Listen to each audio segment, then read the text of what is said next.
నారపరెడ్డి కొడుకు ఎక్కడికా? రమ్మను. Okay sir. Sir sir రమ్మంటున్నారు. Hey, look at that Pratik. Wow. No, this yeah. one. The next one. Yeah, Yes. but I think the other one is more beautiful. And then, you know, when I wear that with the... Pratik? Pratik? చెప్పండి. How can I help you? బాలరెడ్డితో meeting కావాలి. ఈ గొడవలకు solution కావాలి. మా ప్రాంతంలో piece కావాలి. Excuse me, have you seen a small boy? He's in a school uniform. పీస్. ఊళ్ళల్లో టీ శ్వాసంలో పోసుకొని తాగుతారు, కానీ అక్కడ గ్లాసుల్లో ఇస్తారు. మనం ఇక్కడ కప్పుల్లో తాగుతాం, కానీ శ్వాసంతో పాటు ఇస్తారు. మీ ఏరియాలో శాంతి పరిస్థితి కూడా అంతే. అవసరమైన వాళ్ళకి దొరకదు, దొరికిన వాళ్ళు వాడుకోరు. Call Raghava.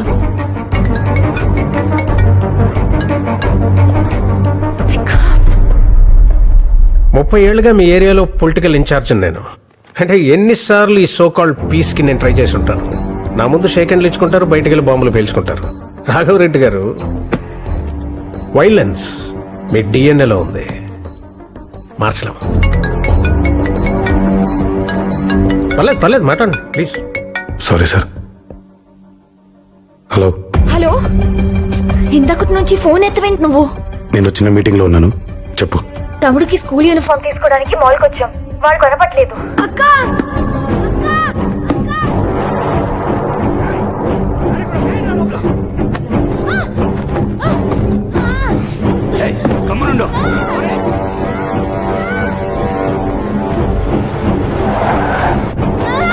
సరిగ్గా కూసా, లేకపోతే సంపేస్తా. అరవింద, తొక్కు మారన్న గట్టిగా తొక్కు. ఈ టౌన్ దాటాలా? ఏం జరిగిందో నాకు అర్థమైంది. నువ్వు మాట్లాడకుండా నేను చెప్పేది విను. నీ పక్కనున్న వాడికి ఒక చేయలేదా? లేకపోతే అను. పసిరెడ్డి వెళ్ళండి, వెళ్ళి నరుక్కోండి. మీకు అలవాటే కదా. మిగిలిన వాళ్ళతో మేము రాజకీయం చేసుకుంటాం, మాకు అవసరం కదా.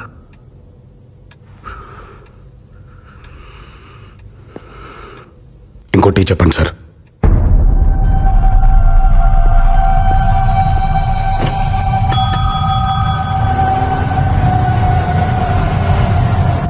అవి నేను చెప్పేది జాగ్రత్తగా విను. నేను సిటీకి ఇటువైపు ఉన్నాను, నువ్వు అటువైపు ఉన్నావు. నేను ఇప్పుడు వచ్చి ఆ కారం చేసేసి నేను కాపాడతానని చెప్పను, ఎందుకంటే అబద్ధం. నువ్వు ఇప్పుడు డేంజర్లో ఉన్నావు, ఇది నిజం. వాళ్ళు నిన్ను బెదిరించొచ్చు, కొట్టొచ్చు, చంపేయొచ్చు కూడా. అదే జరిగితే బ్రతికినంత కాలం నీకోసం ఏడుస్తాను అరవింద. ఏడవడం కోసమే బ్రతుకుంటాను.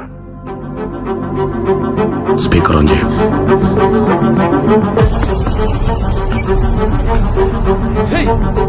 ఫోన్ లో మాట్లాడుతోందిరా.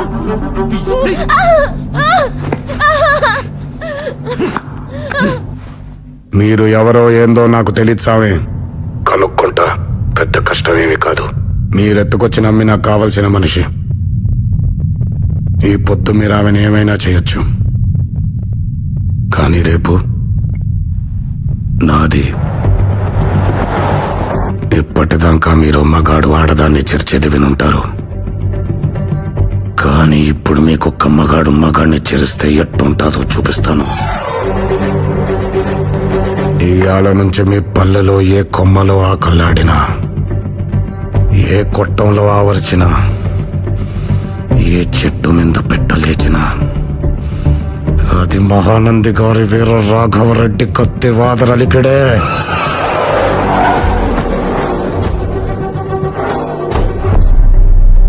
గుర్తుపెట్టుకోండి, మీలో ప్రతి ఒక్కడు నన్ను చంపమని నా కాళ్ళు పట్టి వేడే వరకు హింసించి చంపుతా.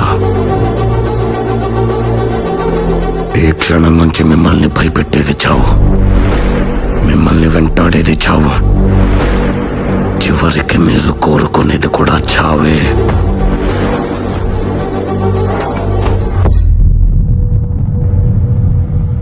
సావు కనుక్కుంటుంటే ఇట్నే ఉంటుందా?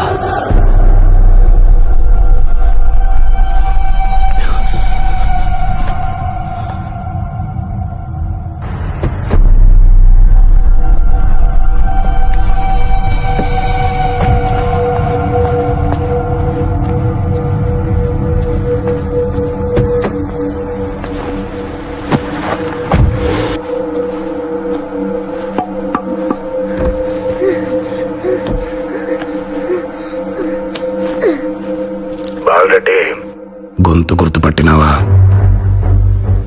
నీ పక్కనున్న పెన్లోనే పొడిచిపోతానంటే పో. నువ్వు ఊరు చేరేలోపు తరుముకుంటా వచ్చి నిన్ను నరికేస్తా. నాకేం నుంచి బెంగళూరు దగ్గర, ముందక్కడికి పోతా. అక్కడ చదువుతున్న నీ కొడుకుని చంపేస్తా. పల్లె చేరేలోపు ఆడిపోయిన వార్త విందో నీకు పూర్తిగా ఏడిచే టైం కూడా ఇవ్వను బాలరెడ్డి. నల్ల మబ్బు ఆకాశాన్ని కమ్మినట్టు నల్లగుడిని కమ్మేస్తా. లేదు, ఈ రణమంతా ఎందుకు అనుకుంటే ఆ పిల్లో నాన్నే దింపేసిపో. నీకు శాంతి ఎలా ఉంటుందో చూపిస్తా. నువ్వు ఊహించవు, అంత అద్భుతంగా చూపిస్తా.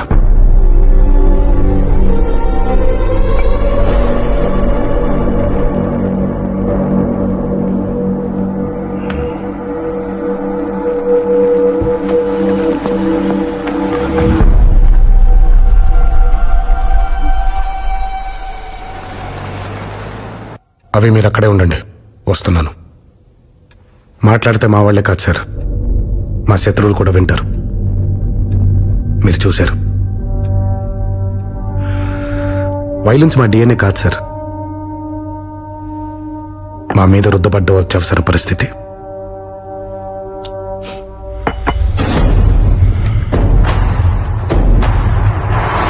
సార్, 100 అడుగుల్లో నీరు పడుతుందంటే 99 అడుగుల వరకు తవ్వాపేసేవాడిని ఏమంటారు?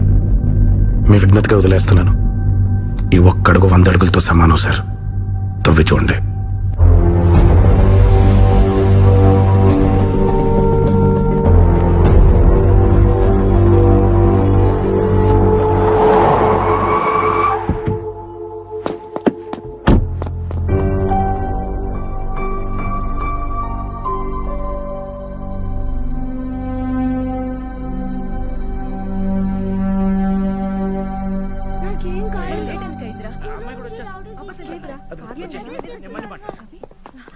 ఏమైందే? నీకేం కాలేదు కదా? నేను బానే ఉన్నాను. నేను బానే ఉన్నాను. ఇక్కడ అవి నేను బానే ఉన్నానమ్మా. అదేందా బానే ఉండడం ఏంటి? ఏమైంది దీనికి? ఇంత జరగాక రేయ్, నిన్ను- వాడేం తప్పు చేశాడని మన్ను కొడతావు? మిమ్మల్ని కొట్టలేను కదా. బయట ఆఫీస్ పెడితే 25,000-30,000 ఖర్చు అవుతుందని కక్కుర్తి పెట్టి ఇంట్లో పెట్టానే, అది నా తప్పు. అవును, మమ్మల్ని కాపాడడానికి నిన్ను పిలిపిస్తే ఇప్పుడు నీ నుంచే పారిపోయే పరిస్థితి మాకొచ్చింది. లోపల రాఘవా, నిన్ను రమ్మడానికి బతిమాలను. వెళ్ళమనడానికి ఏం చేయాలో చెప్పు ప్లీజ్. నిన్నే బయటికే సార్. కాకపోతే లోపల నాకు సంబంధించిన విలువైన వస్తువు ఒకటి ఉంది. ఇప్పుడు చూడ్డానికి వెళ్తున్నాను, తర్వాత వచ్చి తీసుకెళ్తాను.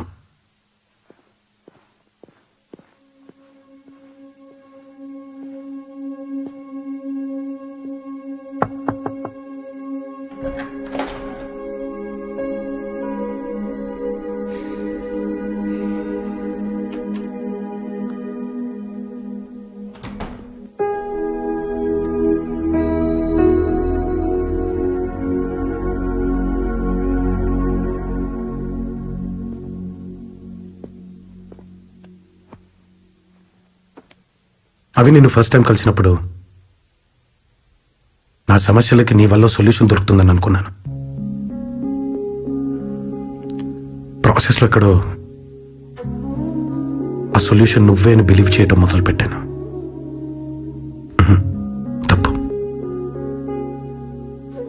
అలాగే నువ్వు అమ్మాయిల అబ్బాయిల్ని కౌగిలించుకున్న తర్వాత అబ్బాయిలు అమ్మాయిల భుజాలపై నుంచి ప్రపంచాన్ని చూడడం మొదలు పెడతారన్నావు. అది కూడా తప్పేవి.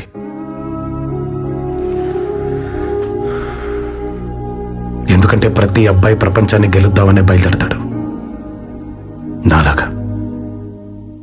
అతనికి దారిలో నీలాంటి ఒక అమ్మాయి కలుస్తుంది.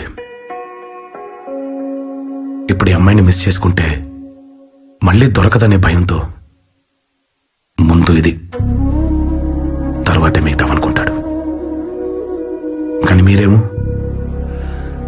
నన్ను గెలిచిన తర్వాత మళ్ళీ ప్రపంచం అంటాడేంటనుకుంటారు. ఏమైనా చేయనవే.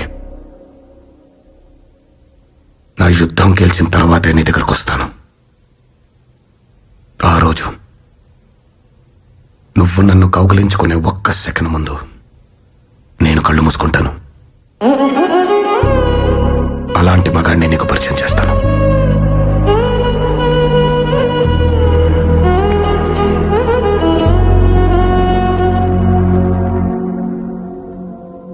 మీ మగాళ్ళకు ఆడాలని సంతోషపెట్టాలంటే డబ్బులు సంపాదిస్తే చాలు, జ్యువెలరీ ఇస్తే చాలు, కంఫర్ట్స్ ఇస్తే చాలు అనుకుంటారు. అవే వద్దు రాఘవ, టైం ఇవ్వండి చాలు. మా నాయన కూడా మా అమ్మకి ఎప్పుడూ టైం ఇవ్వలేదు. 25 ఏళ్ళు కొమ్మం కాడే కూర్చొని నా తల ఆవిడ ఒళ్ళో పెట్టుకుని ఒక పాట పాడుతూ ఎన్ని నిద్రలేని రాత్రులు ఎదురు చూసిందో. అది నేను జోలపాట అనుకునేవాడిని. ఇప్పుడు తెలుస్తుంది అది మా నాయన కోసం ఆవిడ పడిన వేదన అని.